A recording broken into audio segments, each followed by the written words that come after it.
শিক্ষামন্ত্রী এহসানুল হক মিলন সাহেবকে অসংখ্য ধন্যবাদ জানাই। আমাদের প্রতিবাদের ফলে তারা যে ইতিমধ্যে একটি প্রাথমিক সিদ্ধান্ত গ্রহণ করেছিলেন সেটি তারা পরিবর্তন করেছেন, এজন্য আমরা ধন্যবাদ জানাই।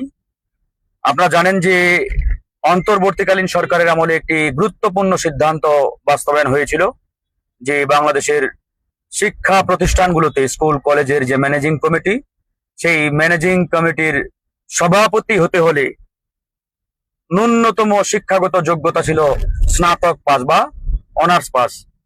এই শিক্ষাগত যোগ্যতার মধ্য দিয়ে আমরা একটি ব্যাপক পরিবর্তন লক্ষ্য করেছি যে আমাদের শিক্ষা প্রতিষ্ঠানগুলোর সভাপতি বিগত সময়ে যে সকল ব্যক্তি হয়েছে বা হয়েছিলেন, আপনারা সবাই জানেন যে under matric pass, 8 pass, 5 pass, অনেকে পড়াশোনাই করে নাই, কিন্তু নেতা হওয়ার কারণে, দলের কর্মী হওয়ার কারণে, রাজনৈতিক প্রভাব খাটিয়ে এরকম ব্যক্তিরা স্কুল কিংবা কলেজের সভাপতির চেয়ারে তারা বসছেন। এইরকম ব্যক্তিরা অনেক সময় পায়ে পা তুলে প্রিন্সিপাল কিংবা কলেজের স্কুলের প্রধান শিক্ষককেও অপমান করতে তারা দ্বিধাবোধ করেন নাই। তো এইসব বিষয় বিবেচনায় নিয়ে মাথায় রেখে অন্তর্বর্তীকালীন সরকার একটি গুরুত্বপূর্ণ সিদ্ধান্ত গত সময়ে তারা নিয়েছিলেন যে শিক্ষাগত যোগ্যতা কি হবে যারা স্কুল কিংবা কলেজের সভাপতি হতে চান।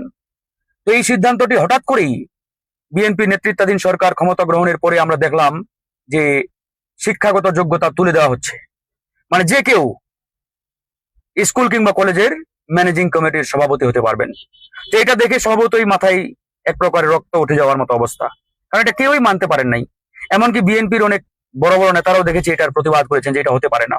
যারা সত্যিকার অর্থে দেশকে ফিল করেন, যাদের মধ্যে দেশপ্রেম রয়েছে। আমিও নিজে তীব্র প্রতিবাদ করেছি, জানিয়েছি, এমনকি আমি নিজেও শিক্ষামন্ত্রী এহসানুল হক মিলন ভাইকে জানিয়েছি যে এটা আপনারা পরিবর্তন করেন।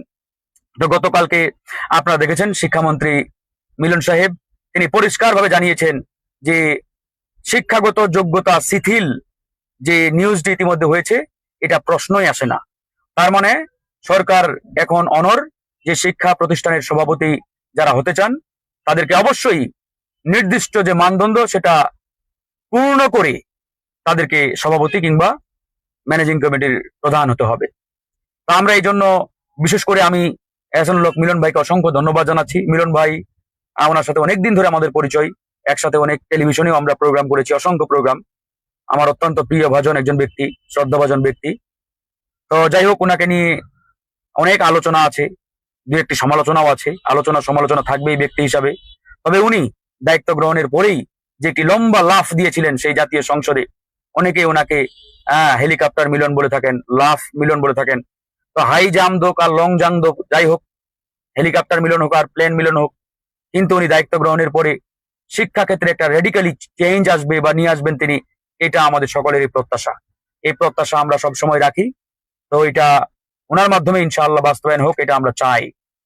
এই শিক্ষা ক্ষেত্রে আর যাতে কোনো চোর, বাটপার, মাস্তান, এই ব্যক্তিগুলো কোনো জায়গা না পাই। প্রতিষ্ঠানের প্রধান যিনি থাকবেন, কলেজের প্রিন্সিপাল হোক, স্কুলের প্রধান শিক্ষক হোক, তার সামনে যাতে ন্যূনতম সম্মান যেটা, সেই সম্মান বজায় রাখা হয়, এরকম ব্যক্তিরা যাতে আগামীতে ম্যানেজিং কমিটির প্রধান হতে পারেন, এই বিষয়গুলো আমাদের খেয়াল রাখতে হবে। আমরা ওই ছিচকে মাস্তানদের আমরা এই ম্যানেজিং কমিটির চেয়ারে আর দেখতে চাই না। ওই ছিচকে মাস্তানরা ম্যানেজিং কমিটির চেয়ারে বসে প্রিন্সিপালকে ধমকায়, কলেজের প্রধান শিক্ষকের চট থাপ্পড় মারে, এরকম অসংখ্য উদাহরণ বিগত 15-16 বছর আমরা দেখেছি। তো আমরা আগামীতে এরকম আর কোনো উদাহরণ দেখতে চাই না।